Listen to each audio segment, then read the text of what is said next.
شروع اللہ کا نام لے کر جو بڑا مہربان نہایت رحم والا ہے۔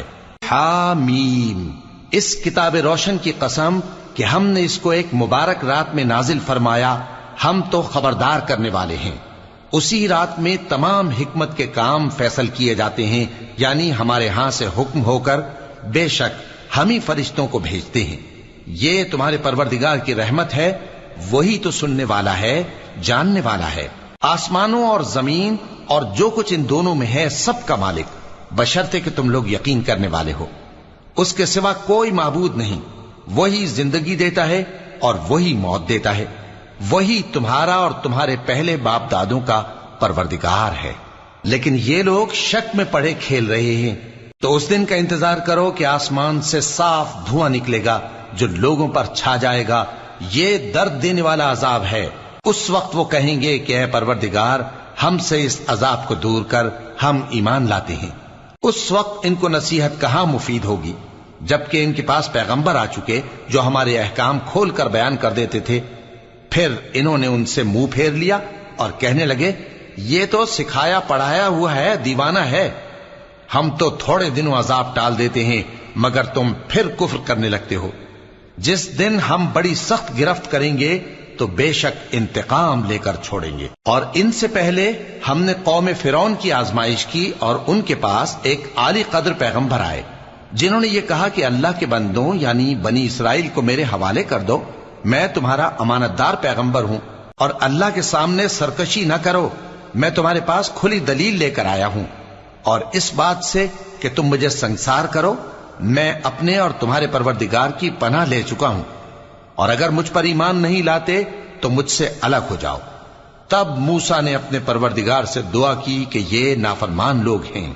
اللہ نے فرمایا کہ اچھا، میرے بندوں کو راتوں رات لے کر چلے جاؤ، اور فرعونی ضرور تمہارا تعاقب کریں گے، اور سمندر سے کہ ٹھہرا ہوا ہوگا پار ہو جانا، تمہارے بعد وہ پورا لشکر ڈبو دیا جائے گا۔ وہ لوگ بہت سے باغ اور چشمے چھوڑ گئے، اور کھیتیاں اور نفیس مکان اور آرام کی چیزیں جن میں وہ عیش کیا کرتے تھے۔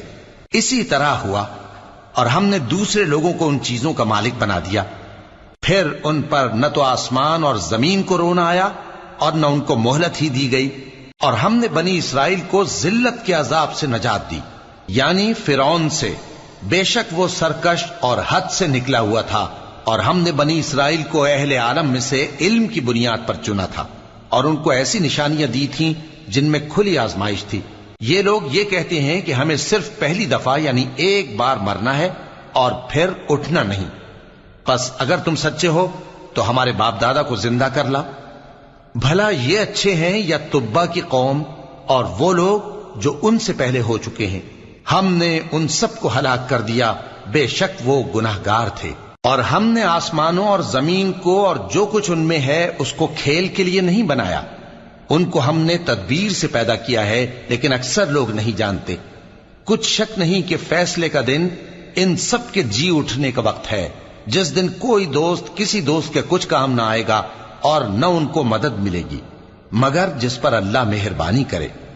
بے شک وہی غالب ہے، بڑا مہربان ہے۔ بلا شبہ تھوہر کا درخت گناہگاروں کا کھانا ہوگا، جیسے پگھلا ہوا تانبا۔ وہ تھوہر پیٹوں میں اس طرح کھولے گا جس طرح گرم پانی کھولتا ہے۔ حکم دیا جائے گا کہ اس کو پکڑ لو اور کھینچتے ہوئے دوزخ کے بیچوں بیچ لے جاؤ، پھر اس کے سر پر کھولتا ہوا پانی انڈیل دو کہ عذاب پر عذاب ہو۔ اب مزہ چکھ، تو بڑی عزت والا اور سردار تھا۔ یہ وہی دوزخ ہے جس میں تم لوگ شک کیا کرتے تھے۔ بے شک پرہیزگار لوگ چین کے مقام میں ہوں گے، یعنی باغوں اور چشموں میں باریک اور دبیز ریشم کا لباس پہن کر ایک دوسرے کے سامنے بیٹھے ہوں گے۔ وہاں اس طرح کا حال ہوگا، اور ہم بڑی بڑی آنکھوں والی حوروں کو ان کی بیویاں بنا دیں گے۔ وہاں امن و اطمینان سے ہر قسم کے میوے منگائیں گے اور کھائیں گے، اور پہلی دفعہ کے مرنے کے علاوہ موت کا مزہ پھر نہیں چکھیں گے، اور اللہ ان کو دوزخ کے عذاب سے بچا لے گا۔ یہ تمہارے پروردگار کا فضل ہے، یہی تو بڑی کامیابی ہے۔ ہم نے اس قرآن کو تمہاری زبان میں آسان کر دیا ہے تاکہ یہ لوگ نصیحت حاصل کریں۔ پس تم بھی انتظار کرو، یہ بھی انتظار کر رہے ہیں۔